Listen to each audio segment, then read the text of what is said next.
Hello everyone.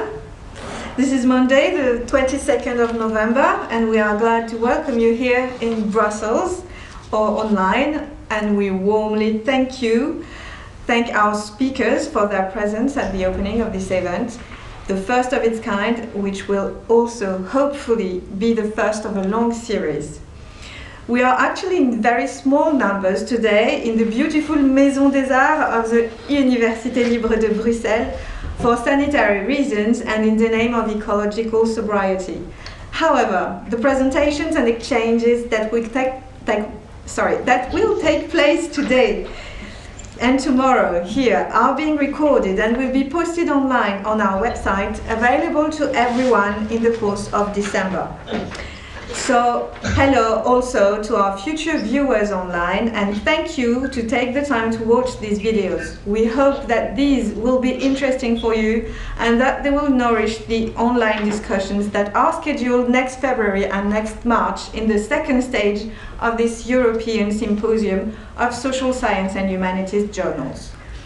We'll come back to the practical elements of the organization, but first, why this symposium? Well, the answer is quite simple. Slide, thank you.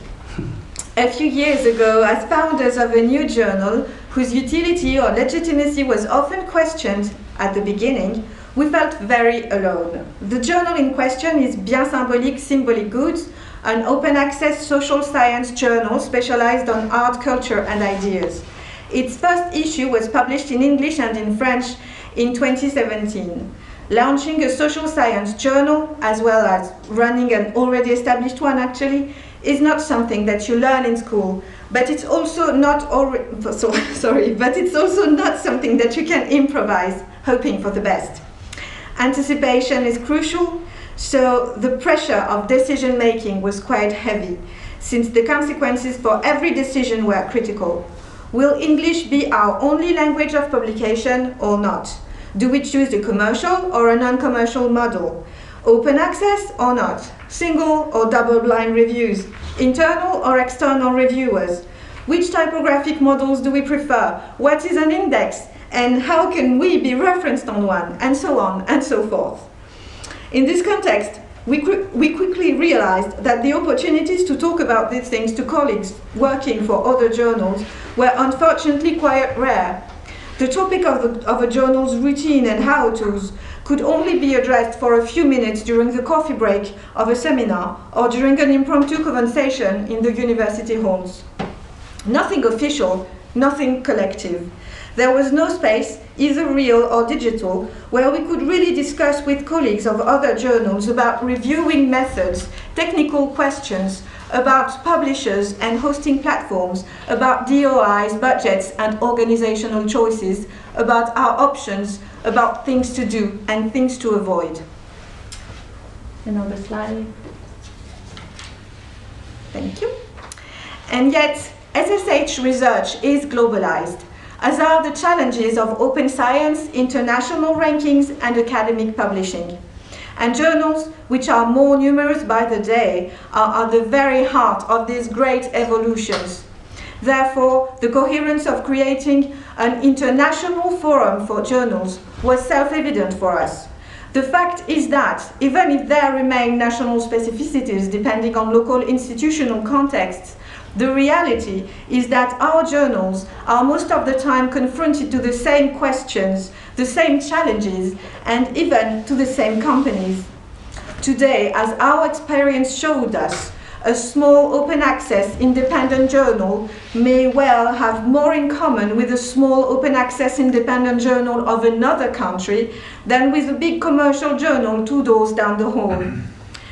But above all, for a lot of editorial, organizational, ethical issues, most of the journals are on common grounds, whatever the nationality, language, discipline, or economic model. So this symposium will be the opportunity to tackle several of the most important issues that social sciences and humanities journals are confronted with. Renowned specialists will address and discuss each of these issues today and tomorrow. Of course, the topics have not been chosen at random. They have indeed been inspired by our practical experience as editorial board members of our journal, Bien Symbolique, Symbolic Goods, which offered us, in its now 6 years of existence, a rather intensive training in the world of scientific publication, which with its amazing moments of scientific exchange and cooperation, but also with its difficulties and its constraints. Today, 3 presentations are planned. Gisèle Sapiro will introduce us to the theme of the practice of translation in SSH journals. Joachim Schöpfer will present a functional approach of open access for academic journals, and Vanessa Prunman will focus on a more equitable journal publishing system. And tomorrow, Carly Coetzee will address journal work on the ethical labor of non-reproduction. Björn Hammerfeld will propose an overview of the interdisciplinary landscapes of publishing and evaluation in social sciences and humanities. And at last, Delphine Liao will emphasize the pending issues and challenges of multilingualism in SSH journals. Finally, we are lucky enough that 2 experts in the domain of scientific publication, namely Sandra Guigonis and Pierre Mounier, have accepted to share their thoughts on these crucial topics to help us conclude the first stage of the symposium and launch the second one.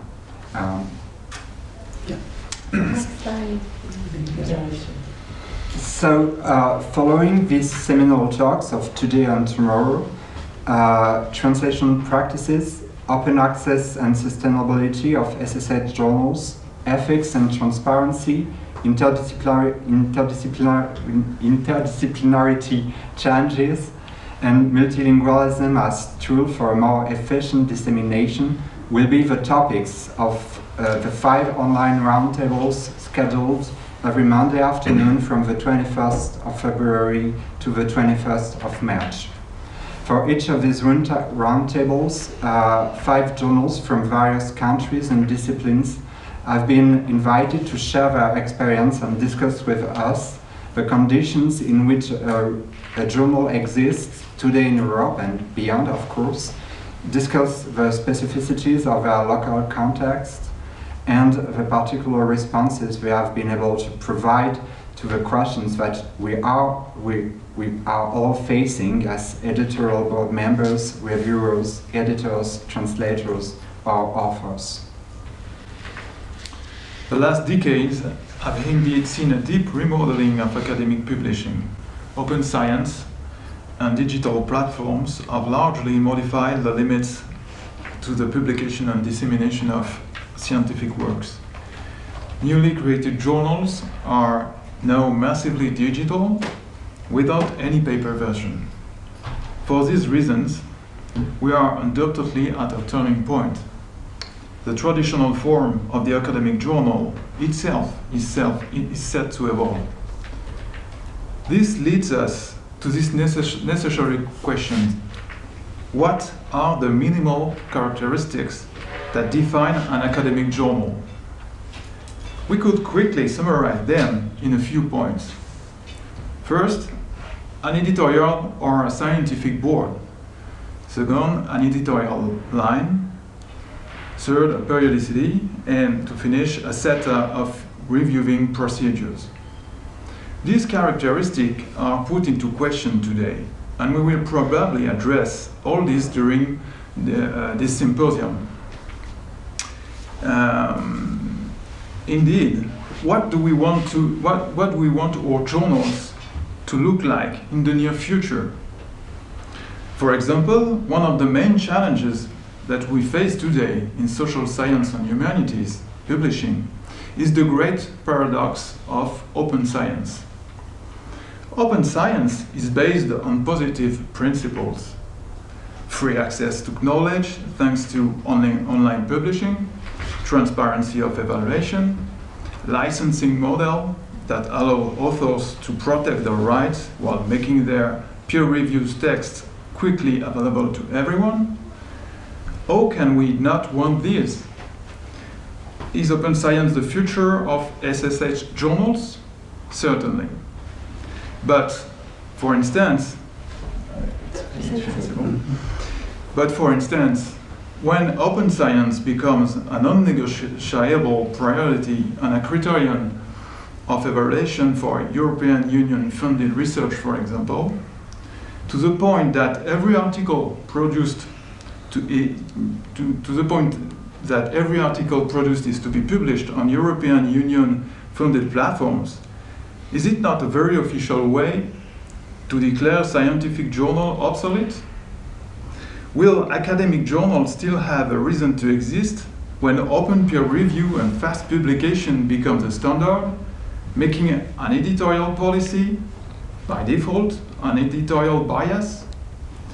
In other words, those supporting the principles of open science mean, in fact, supporting the end of the academic journal issues as a meaningful unit in favor of the autonomization of the article as the only relevant content?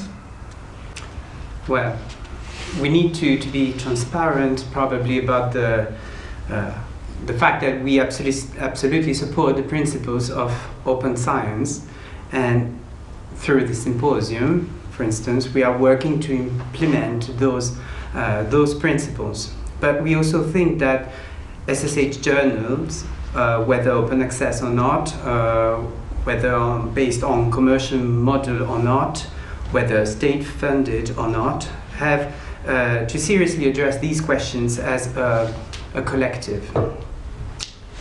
So, thank you for the next slide.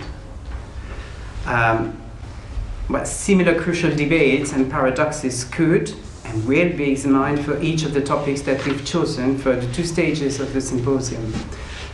To summarize, we hope that this event will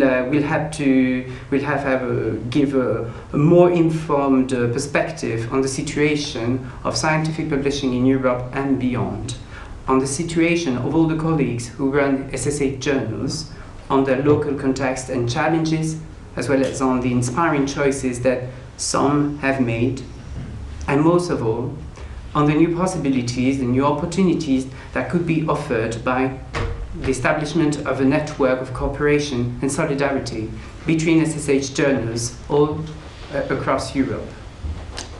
For the past few months, we've been trying not to think too much about how unrealistic, probably also maybe a bit arrogant, our ambition was.